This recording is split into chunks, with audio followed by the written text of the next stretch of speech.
Story time. When I was in my 20s, I started school here in America. I was in my second year at my university, and something happened. I remember exactly, distinctively, what I was wearing that day. I was wearing what they call a romper. It was blue with white polka dots on it. My dad bought it for me. It was one of my favorite outfits. It had drawstrings, and I loved to wear it because it felt cozy. And then plus, my dad bought it for me, so I loved it. So it was a bright, nice, sunny day in the South, and you know how when in your 20s you don't even try to be cute. It's like nature gives you extra cuteness. So I was fit, I was cute. You know, hair done, nails done, So I was living it. I was living the dream. So it was an afternoon, and I was coming out of the trustee building of my school, and I met this young man, and he stopped me and asked me some random question I don't even know. And then upon talking, he decided that I had an accent like all Americans say. And asked me where I was from. I told him where I was from and stuff. I mean, I didn't mind because I was used to it. It was the early 2000s, and I was in a small university in the South, and they weren't used to foreigners and stuff. So, sometimes it was tedious to just give so much geography information to somebody that doesn't even know what you are saying, but I was trying to be friendly. Anyway, so we exchanged and said goodbye, and I went my way. Later on,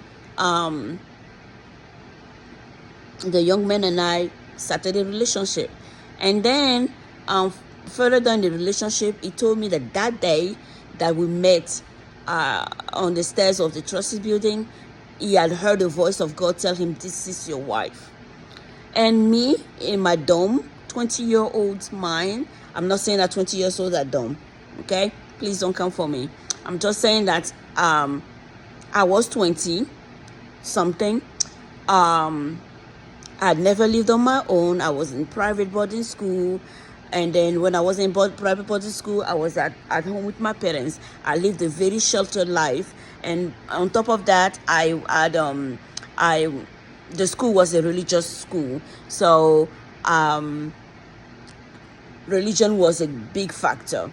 So when he told me that God had told him that day that I was supposed to be his wife, I was honored, because in high school, I renewed with God. I became strong in my faith and all the stuff. So to me, it was an honor. It was like, ooh, I'm supposed to marry this guy. And I should have checked with God because it turned out not so great. I will spare you the details. And so all this to tell someone out there that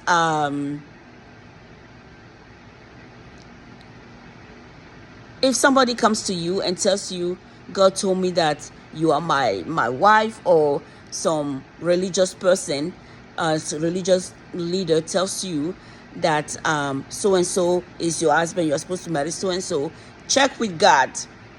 Please check with God. Sometimes people take advantage of the fact that you have faith to try to trick you into things that are not for you. This guy that I was with was not the guy that God had ordained for me. He was good looking. I was young and inexperienced. And we made a mess of our lives. He made a mess of my life. And he made a mess of his life. And now I'm a single mom, which I'm fine with. But I'm just saying that somebody comes to you and tells you that God told me such and such, even if it's not marriage, please be in the habit of checking with God. Be in the habit of going in the presence of God and asking God, God, please confirm it. Is it for me? Is that message from you? And if it's not from you, can you take that person out of my life? Can you take that situation out of my life? Let's not be compliant. Let's not be compliant to the point that when somebody says God told me, just because somebody said the magical words of God told me, we shouldn't be compliant and just giving without even trying to check with God to make sure that it's the will of God, that whatever is taking place, whatever is happening in the will of God. I hope this message helps somebody going through this situation today. Amen. God bless.